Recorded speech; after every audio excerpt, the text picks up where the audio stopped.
అదే RTV app వార్తల్ని క్షణాల్లో చదివే అవకాశం ఉంటుంది. ఒక న్యూస్ పేపర్, ఒక టెలివిజన్ ఛానల్ మీ చేతుల్లో ఎప్పుడూ ఉంటాయి. దురదృష్టం ఏమిటంటే రాష్ట్రంలో ప్రతిపక్షం విఫల ప్రతిపక్షంగా, పలాయన ప్రతిపక్షంగా, కేవలం వచ్చిన వెంటనే ఏ విధంగా సభ నుండి వెళ్ళిపోవాలని ఏకైక లక్ష్యంతో రావడం, ప్రజలకు జరిగే మంచిని వినలేకపోవడం, ప్రజలకు మంచి జరుగుతుందంటే వినలేకపోవడం, ఇవన్నీ కూడా ప్రజలందరూ కూడా గమనిస్తున్నారు. పలాయనాన్ని చిత్తగించిన ప్రతిపక్షం నిన్న ముఖ్యమంత్రి గారు ఈ రాష్ట్రంలో 40 సంవత్సరాల అనుభవం, 30 సంవత్సరాల ముందు ముఖ్యమంత్రి, 3 దఫాలుగా ముఖ్యమంత్రి చేసి ఏ విధంగా ఈ రాష్ట్ర ప్రజల్ని మోసగించారు, ఏ విధంగా ఈ రాష్ట్ర ప్రజల్ని దగా చేశారు, ఏ విధంగా ఈ రాష్ట్ర ప్రజల్ని అబద్ధాలతో తన అబద్ధాలే ప్రధాన ఎజెండాగా ప్రజలను మోసగించారు. ప్రతి అంశాన్ని స్పష్టంగా కూలంకషంగా తెలియజేశారు. రాష్ట్ర ప్రజలందరికీ అర్థమైంది. అంటే ఒక అబద్ధాన్ని నిజం చేయాలనే తన ప్రయత్నం 2-3 మార్లు సక్సెస్ అయినా, నిజం మాట్లాడేటువంటి వ్యక్తిగా ఈ దేశ చరిత్రలో జగన్మోహన్ రెడ్డి గారు నిలిచారు. చెయ్యలేనిది చెప్పలేను, చేయగలిగిందే చెప్తాను, చెప్పింది ఖచ్చితంగా చేస్తాను, ఎన్ని అవాంతరాలు వచ్చినా, ఆర్థిక పరిస్థితి దిగజారిన ప్రజల్ని ఆదుకోవడంలో ఎక్కడ అలసత్వం చెయ్యను అని చేసి చూపించి, ప్రతిదీ కూడా విత్ క్యాలిక్యులేషన్స్ చూపించినటువంటి ముఖ్యమంత్రి జగన్మోహన్ రెడ్డి గారు. వారు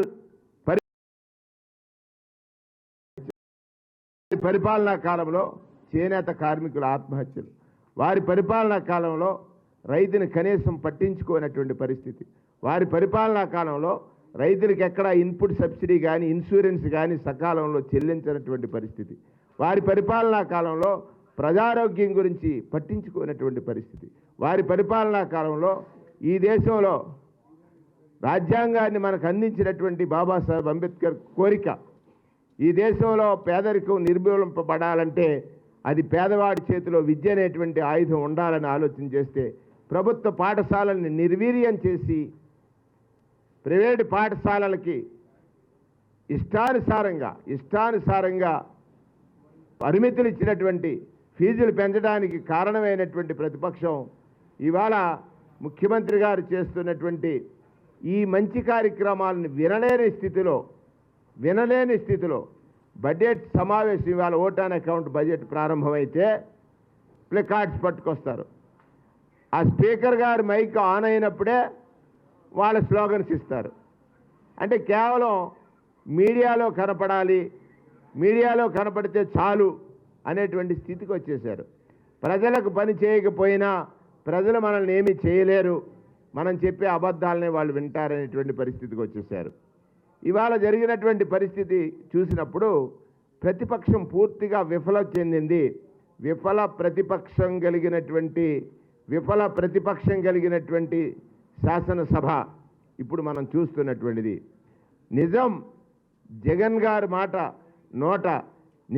జగన్ గారి నోట వస్తుంటే వినలేక వచ్చిన వెంటనే పలాయనాన్ని చిత్తగించడమే వారి యొక్క ప్రధానమైన ఎజెండాగా శాసనసభలో ప్రవేశించడం, వచ్చిన వెంటనే ఏదో ఒక కామెంట్ చేయడం, స్పీకర్ పోడియంకి వెళ్ళటం. అన్నిటికంటే దురదృష్టం ఏమిటంటే మనం ఏర్పాటు చేసుకున్నటువంటి రాజ్యాంగ వ్యవస్థల్లో పౌరులకు మనం కలిగించాల్సినటువంటి నమ్మకం, రాజ్యాంగబద్ధంగా నడాల్సినటువంటి ప్రజాప్రతినిధులు రాజ్యాంగ విరుద్ధంగా నడిచి పౌరులకు ఏమి సంకేతం పంపాలని వారు అనుకుంటున్నారో అర్థం కానటువంటి పరిస్థితి ఉంది. ఇవాళ ఈ ప్రభుత్వం ప్రాధాన్యతా క్రమంలో ప్రజావసరాలను గుర్తించి ప్రజలకు ఏది అవసరమో, ఏది చేస్తే ప్రజలు వాళ్ళ జీవన ప్రమాణాలు పెరుగుతాయి, పెంచుకుంటారు, ఇటువంటి అన్ని కార్యక్రమాలని ఇవాళ ప్రజలకు వివరించడానికి ఈరోజు బడ్జెట్ సమావేశాలు జరుగుతుంటే దానిలో ప్రతిపక్షం పలాయనం చిత్తగించింది. వయసు పెరిగిన వారు, సీనియర్స్, వాళ్ళ కామెంట్స్ కానీ, వాళ్ళు చేస్తున్నటువంటి చేష్టలు కానీ ప్రజాస్వామ్యవాదులు ఎవరు కూడా హర్షించరనేటువంటి విషయాన్ని కూడా వారు మర్చిపోయారు. ప్రజాస్వామ్యవాదులు ఎవరు కూడా హర్షించరు అనేటువంటి విషయాన్ని కూడా వారు మర్చిపోయారు. కేవలం 10 మందిని పోగేసుకుని ఏదో ఒక అసత్యాన్ని ప్రజల్లోకి పంపించి అధికారాన్ని సంపాదించాలనే ఏకైక లక్ష్యం తప్ప ప్రజలకు మంచి చేసిన దానిని ప్రజల చేత మెచ్చుకునేటట్టుగా, ప్రజలు మెచ్చుకునేటట్టుగా ఒక నమ్మకాన్ని ఏర్పాటు చేసుకోవడంలో ప్రతిపక్షం పూర్తిగా ఫెయిల్ అయిందనేటువంటి విషయాన్ని ఈ సందర్భంగా మీ ద్వారా రాష్ట్ర ప్రజానీకాన్ని అందరికీ కూడా తెలియజేస్తూ ఉన్నాం. ఒక్కటి, ఇవాళ మన ప్రజాస్వామ్యం చాలా గొప్పది. ఆ ప్రజాస్వామ్యంలో ఈ రకమైనటువంటి ప్రవర్తన చేసే వారి పట్ల బాధ్యతారాహిత్యం,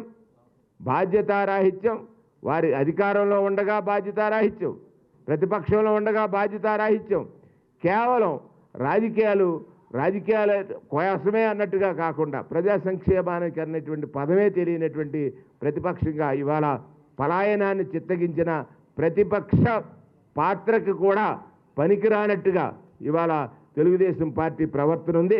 అల్జీమర్స్ వచ్చినటువంటి చంద్రబాబు నాయుడు గారు, ఆయన తమ్ముడైనటువంటి రామూర్తి నాయుడు గారికి ఏ విధమైనటువంటి శిక్ష వేశాడో, వారి మామగారికి ఏ విధమైనటువంటి శిక్ష వేశాడో, ఆయన మామగారే కాకుండా హరికృష్ణ వారి భావమరిది వారికి ఏ విధమైన శిక్ష వేశాడో, అలాగే ఈ రాష్ట్ర ప్రజలు తనను ఎవరు నమ్మి అతని వెంట నడుస్తారో అందరినీ మోసగించాడు. ఇవాళ కొత్తగా పవన్ కళ్యాణ్ తెచ్చాడు, ఆయన కూడా మోసపోయాడు. ఆయన వల్ల మోసపోయేది ఆ సామాజిక వర్గం అనేటువంటిది ప్రధాన విషయంగా ఇవాళ తెలియజేయాల్సినటువంటి అవసరం, బాధ్యత ఉంది.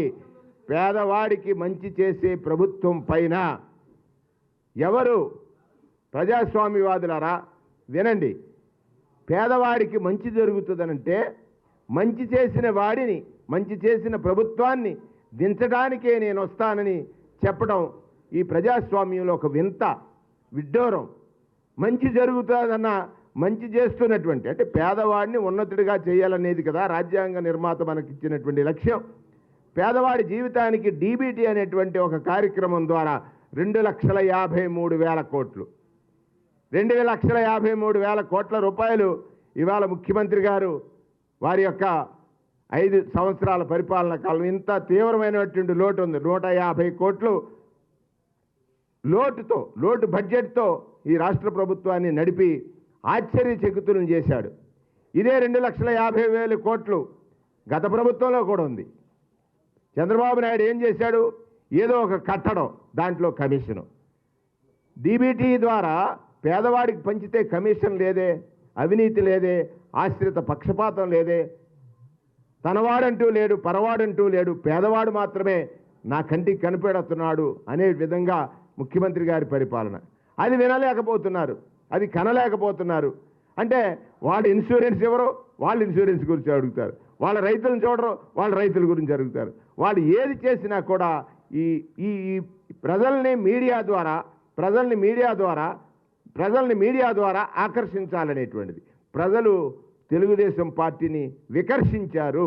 ప్రజలు తెలుగుదేశం పార్టీని 19లోనే వికర్షించారు. ఇప్పుడు ఆల్జీమర్స్ వచ్చినటువంటి చంద్రబాబు నాయుడు గారు రేపు ఆల్జీరో పార్టీగా తెలుగుదేశాన్ని చరిత్రలో నిలుపుతాడని సందర్భంగా మనం చేస్తా ఉన్నాం. మరిన్ని వీడియోస్ కోసం ఛానల్ ని సబ్స్క్రైబ్ చేయండి, లేటెస్ట్ అప్డేట్స్ కోసం వాట్సాప్ ఛానల్ ని ఫాలో చేయండి అండ్ లింక్ డిస్క్రిప్షన్ లో ఉంది.